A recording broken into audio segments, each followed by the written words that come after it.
আকাশবাণী আগরতলা।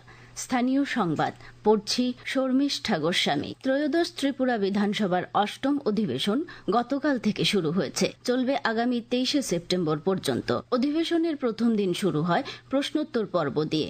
প্রশ্নোত্তর পর্বের শেষে বিধানসভার প্রাক্তন সদস্য প্রয়াত বুর্বুমোহন ত্রিপুরা অনিল চাকমা, ঝাড়খণ্ডের প্রাক্তন মুখ্যমন্ত্রী শিবু সোরেনের স্মৃতির প্রতি শ্রদ্ধা জানানো হয়। তাছাড়া পেহেলগামে সন্ত্রাসবাদীদের হাতে নিহত 25 জন পর্যটকের মৃত্যু, আহমেদাবাদে বিমান দুর্ঘটনায় 241 জন সহ অন্যান্যদের মৃত্যুতে বিধানসভার পক্ষ থেকে শোক জ্ঞাপন করা হয়।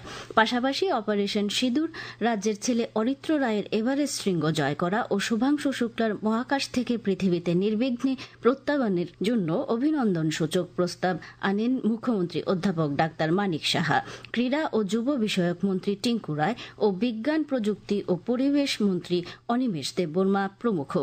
গতকাল বিজনেস অ্যাডভাইজারি কমিটির রিপোর্ট বিধানসভায় ধ্বনি ভোটে গৃহীত হয়। অধিবেশনের প্রথম দিনে 4টি বিল উত্থাপন করা হয়। এগুলি হল Tripura state goods and service tax সংশোধনী বিল, ত্রিপুরা জনবিশ্বাস সংশোধনী বিল, ফ্যাক্টরিজ বিল এবং ত্রিপুরা শপস অ্যান্ড এস্টাবলিশমেন্ট সংশোধনী বিল। পরে এই বিলগুলি ধ্বনি ভোটে গৃহীত হয়।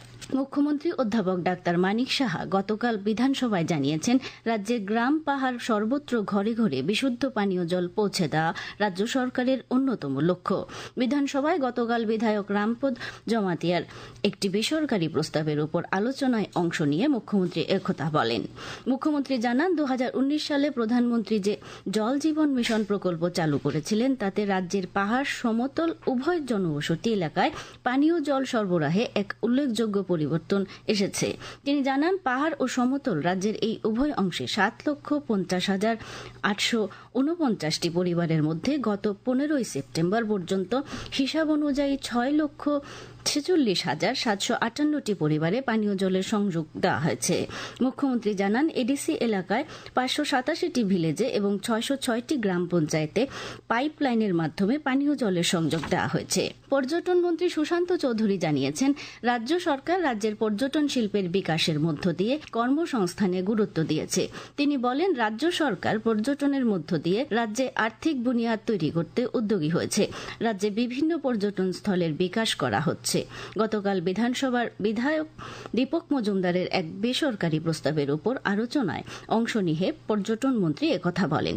তিনি পূর্বতন বামফ্রন্ট সরকারের পর্যটন নীতির সমালোচনা করে বলেন, ওই সরকারের আমলে পর্যটন খাতে 22,96,00,000 টাকা ফেরত গেছে দিল্লিতে। মাতাবাড়ি নতুন রূপে গড়ে তোলা মন্দির আগামী 22শে সেপ্টেম্বর প্রধানমন্ত্রী নরেন্দ্র মোদী উদ্বোধন করতে রাজ্যে আসছেন বলে উল্লেখ করে তিনি একথা বলেন। প্রধানমন্ত্রীর এই সফরের মধ্য দিয়ে উদয়পুরের মাতা ত্রিপুরেশ্বরী মন্দির এক নতুন পরিচিতি পাবে। এই প্রস্তাবের আলোচনায় অংশ নেন বিধায়ক দীপক মজুমদার, বিরোধী দলের সদস্য শৈলেন্দ্র চন্দ্রনাথ, বীরজিৎ সিনহা, দীপঙ্কর সেন। প্রস্তাবটি পরে ধ্বনি ভোটে গৃহীত হয়। পরিকল্পনা ও সমন্বয় দপ্তরের মন্ত্রী প্রণজিৎ সিংহ রায় জানিয়েছেন, 2022-23 অর্থ বছর থেকে 2024-25 অর্থ বছর পর্যন্ত রাজ্য সরকারের বিভিন্ন দপ্তর উত্তর পূর্বাঞ্চল পর্ষদের প্রকল্পের অন্তর্গত 491,24,18,000 টাকা আনুমানিক ব্যয়ে 52টি প্রকল্প প্রস্তাবের জন্য আবেদন করেছে।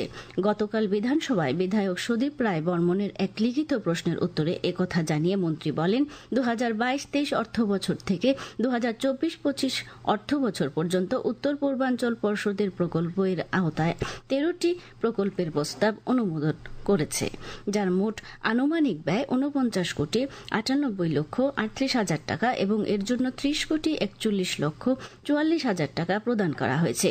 তিনি বলেন, অনুমোদিত 13টি প্রকল্পের মধ্যে একটি প্রকল্প সম্পন্ন হয়েছে। এছাড়া উত্তর পূর্বাঞ্চল পর্ষদের প্রকল্পের অধীনে প্রাপ্ত সহায়তায় রাজ্যে 78টি উন্নয়নমূলক প্রকল্প সম্পন্ন করা হয়েছে। অর্থমন্ত্রী প্রণজিৎ সিংহ রায় গতকাল বিধানসভায় জানিয়েছেন, রাজ্য সরকারের বিভিন্ন দপ্তরের বিভিন্ন ক্যাটাগরিতে মোট 36,370 জন অনিয়মিত কর্মচারী রয়েছেন। তার মধ্যে বর্তমান বিজেপি সরকারের আমলে নিয়োজিত হয়েছেন 16,497 জন। তিনি জানান, বিগত বামফ্রন্ট সরকারের আমলে শেষ পর্যন্ত 18,373 জন অনিয়মিত কর্মচারী ছিলেন। তিনি জানান, অর্থ দপ্তরের অনুমোদনে নিযুক্ত বর্তমানে এমন অনিয়মিত কর্মচারী রয়েছেন 1,640 জন, যাদের মধ্যে 1359 জন 10 বছরের বেশি এবং 281 জনের 5 বছরের বেশি সময় অতিক্রান্ত হয়েছে। উচ্চশিক্ষামন্ত্রী কিশোর বর্মন জানিয়েছেন, ইউজিসি স্বীকৃত বিভিন্ন সাধারণ ডিগ্রি কলেজে ছাত্র ও বিষয়ের 60:1 হিসেবে 1208 জন অধ্যাপক বা অধ্যাপিকা থাকা প্রয়োজন। গতকাল বিধানসভায় বিধায়ক নয়ন সরকারের আনা প্রশ্নের উত্তরে তিনি একথা জানিয়ে বলেন, বর্তমানে রাজ্যের এক ধরনের কলেজগুলিতে মোট 461 জন নিয়মিত অধ্যাপক বা অধ্যাপিকা, 160 জন স্নাতকোত্তর শিক্ষক এবং 654 জন অতিথি অধ্যাপক বা অধ্যাপিকা রয়েছেন। তিনি জানান, প্রফেশনাল ডিগ্রি কলেজে ছাত্র ও ছাত্রী বিষয়ের 30:1 হারে 46 জন অধ্যাপক বা অধ্যাপিকা থাকা প্রয়োজন। বর্তমানে ওই কলেজগুলোতে মোট 53 জন নিয়মিত অধ্যাপক বা অধ্যাপিকা, 15 জন স্নাতকোত্তর শিক্ষক এবং 39 জন অতিথি অধ্যাপক বা অধ্যাপিকা রয়েছেন।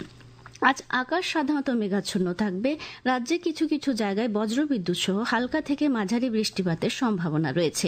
আজ দিনের সর্বোচ্চ তাপমাত্রা 34 ডিগ্রি সেলসিয়াসের কাছাকাছি থাকতে পারে। ভোরের সর্বনিম্ন তাপমাত্রা ছিল 27.4 ডিগ্রি সেলসিয়াস। এখনকার মতো স্থানীয় সংবাদ এখানেই শেষ হলো। পরবর্তী স্থানীয় বাংলা সংবাদ প্রচারিত হবে